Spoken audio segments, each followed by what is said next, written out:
JJP के Chanakya BJP के सीएसएलआर आदमपुर में कप्तान को सौंपी खास जिम्मेदारी। आदमपुर के खास मिशन पर भेजा मुख्यमंत्री ने।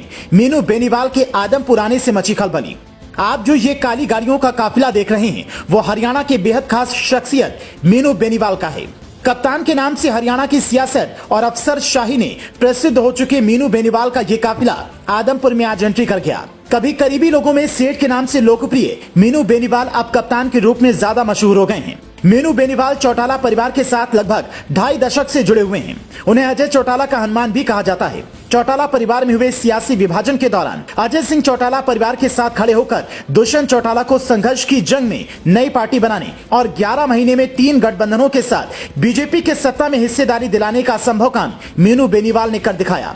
इतनी बड़ी कामयाबी के कारण ही मीनू बेनीवाल को जेजेपी का चाणक्य भी कहा गया है। जिस तरह से चंद्रगुप्त को सत्ता के सिंहासन तक पहुंचाने का काम चाणक्य ने किया था, उसी तरह दुष्यंत चौटाला को भी उप मुख्यमंत्री के पद पर बैठाने का सबसे ज्यादा श्रेय मीनू बेनीवाल को ही है। बीजेपी जेजेपी गठबंधन में कोऑर्डिनेटर की भूमिका निभा रहे मीनू बेनीवाल अब जेजेपी के बाद बीजेपी के भी चहेते हो गए हैं।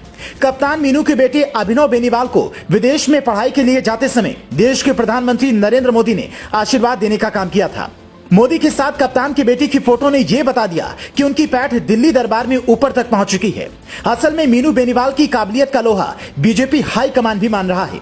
अभी तक मीनू बेनीवाल जेजेपी या बीजेपी में सियासी तौर पर नहीं जुड़े हैं, लेकिन उन्हें खास मिशन को सौंपने का सिलसिला शुरू हो चुका है। ऐलनाबाद उपचुनाव में भी कप्तान मीनू बेनीवाल ने बेहद खास भूमिका निभाकर बीजेपी को जीत की दहलीज पर पहुंचा दिया था। अब एक बार फिर से मुख्यमंत्री मनोहर लाल खट्टर ने बेनीवाल को आदमपुर के चुनावी दंगल में भेजा है। बेनीवाल को आदमपुर भेजे जाने का मतलब यही है कि बीजेपी वहां पर कुछ बड़ा परिणाम हासिल करने की प्लानिंग को असली जामा पहना रही है। 1 लाख वोटों के टारगेट को हासिल करने या 50,000 की जीत के अंतर को हासिल करने के लिए ही बीजेपी ने कहीं न कहीं कप्तान मीनू बेनीवाल को बुलाया है। कप्तान बेनीवाल का आदमपुर पहुंचने से यह तय हो गया है कि बीजेपी जेजेपी गठबंधन आदमपुर में धुआंधार बैटिंग करेगा।